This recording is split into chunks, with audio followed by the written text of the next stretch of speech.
Every day this time, we're here to make you money. How do we do that? We hook you up with the Money Master, the director of financial newsletters at Newsmax.com. Jeff Yastine is here once again to check Wall Street. All right, Friday Eve, my friend. How are we looking down on Wall Street? Yeah, the Dow's looking okay today. The Dow's up about 30 points. The S&P 500 up 4. NASDAQ up over 25 right now. So sort of a slow motion rally unfolding. We'll see if it lasts into the close of trading.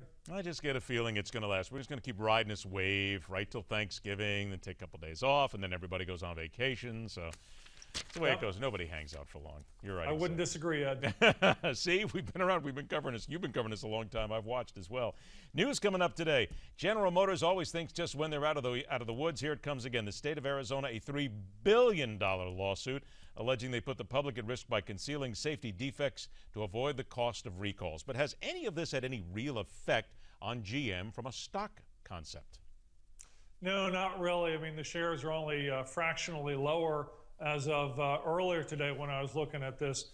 And, you know, I don't think really at this point it figures in because, of course, as we all know, big companies have a way of extending these lawsuits out, getting the headline amount of damages that a plaintiff like Arizona, the state of Arizona, may ask for, get those knocked down to a larger degree, or even get the case thrown out. I'm not saying that it's going to happen in this case. I'm just saying that they have their ways of doing that through the court system. So for now, it's not really a concern. A lot of it's been out there for a time anyway in the national headlines.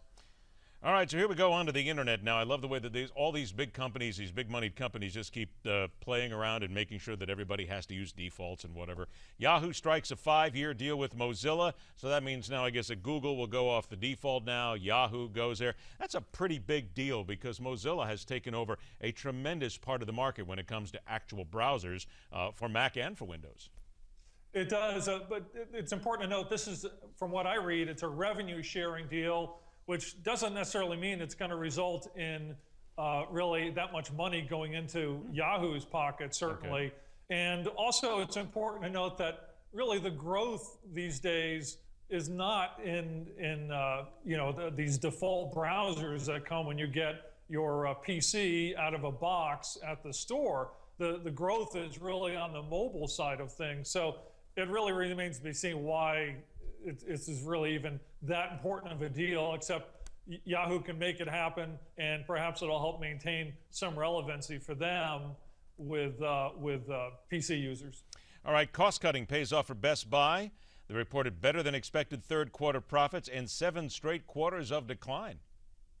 Yeah, I thought this was interesting because you would think with Amazon being the force that it is, it would have forced a company like Best Buy to really you know, even not be around. I mean, when you read the headlines, but clearly they're making it happen. They're doing the cost cutting, as you mentioned, and they're able to turn things around. Now, they still have some question marks ahead of them, as they indicated, because there's a chance of a West Coast transportation strike, which may affect the flow of supplies from West Coast ports to Best Buy stores, and also the availability of the new iPhone model because it's such a big seller. But they're off to a good start. It's a good step for a turnaround, and certainly the stock is showing it. It's at its highest price since January of this year. So it's working for them so far. Less than a minute left, and boy, I'll tell you, Coke, I thought this was brilliant. Everybody's worried about too much sugar, sugary drinks, diets, so what do? They make the bottles a little bit smaller, and all of a sudden everybody thinks, oh, it's okay now, we're getting less calories. Yeah, it's capitalism at its finest, isn't it? You know, less is more. That's what I guess Coke has found out. We don't drink the standard, 12-ounce cans, at least not in the amounts that we used to. We don't buy, most of us don't buy the liter bottles like we used to. So they're making these 7.5 and 8-ounce sort of premium size ones. And here's the funny thing, on a cost per ounce basis, they're more expensive and they're selling more of them. I think the data said they sold about 9% higher of this particular category in 2014 so far, versus only 1/10 of 1% gain for the standard sizes that are what we traditionally think of Coke. It's fascinating. It shows the intricacies of the human mind too. We'll get the little one, but don't give me the 12-ounce one. I'm on a diet. Just put the word premium on it, and everybody will just flock to that immediately, all right? Want to remind everybody, Jeff's latest report on a covert plan to unleash financial havoc, fircollapse.com. Also go to Newsmax.com, click on the Money tab, go to Money News, 24/7, all the latest updated from around the world right there. Jeff, a pleasure, my friend. Have a great evening. We'll see you on Friday. Thanks, Ed.